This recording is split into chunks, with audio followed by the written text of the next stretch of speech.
Well, this conference was organized by Global Science Innovation Forum, which is a forum that has brought together scholars, professors, scientists, engineers, policymakers, really broad distribution of stakeholder groups that basically are engaged in the enterprise called technology, innovation, or science.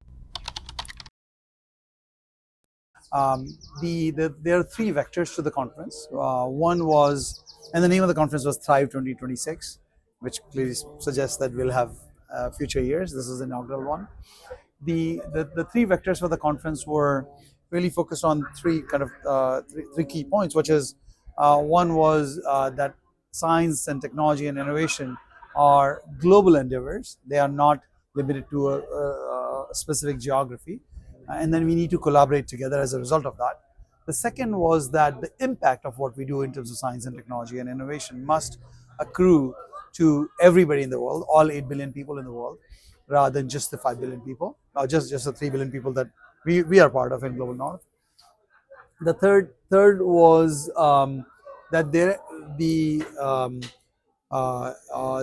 endeavor has civilizational context, cultural context, community context. So we must do technology innovation. We must do science that is reflective of those values, those needs, those constraints, and those priorities that all communities around the world have. So those were the three vectors of the conference. The domains that we focused on were global health, AI, technology, and in particular AI, and sustainability and energy. There were cross-cutting theme sessions as well, which focused on um, how do we make sure that the technologies that we develop actually reflect the civilizational value that we talked about, and then finally, what do we do with strategic technologies that actually are informed by conflict and geopolitics. We had some amazing speakers. General HR McMaster, former National Security Advisor, who's a senior fellow at Hoover, spoke. Steve Chu, Nobel Prize winner and Energy Secretary in the Obama administration, spoke.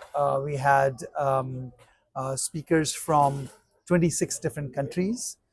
We had yesterday's dinner. We had 20 plus councils and consuls general who presented their country's perspective on this whole space.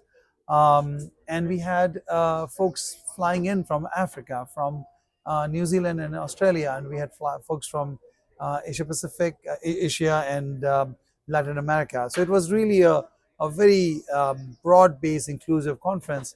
And most importantly, these were all thought leaders in their own right, and they had a lot to contribute. In my opinion, the centerpiece of the conference was the roundtables that we did. We had 20 parallel roundtables. Each of them have led to a framework for a white paper that really captures the key learnings from those roundtables and would turn into white papers that would be published and shared with the rest of the world. We want this to be a start of engagement, collaboration, and we hope that this actually leads to reduction in conflict and friction amongst our nations and amongst our innovation community. That's really the centerpiece of this entire initiative. Takeaways were that everybody recognized that the world is breaking apart, and then we need to do this. This is an important thing to do. The time for this is now. The second one was that everybody has a role to play, and there were people who raised hands. A lot of people who raised hands. Not everybody may be able to contribute in the same way, but the fact that it was truly participatory, that everybody wants to be part of it, was great. For example, a gentleman who runs an incubator in East Africa, in Kenya, raises his hands. He says he's willing to host this big conference next year in Kenya. That's quite the commitment, right?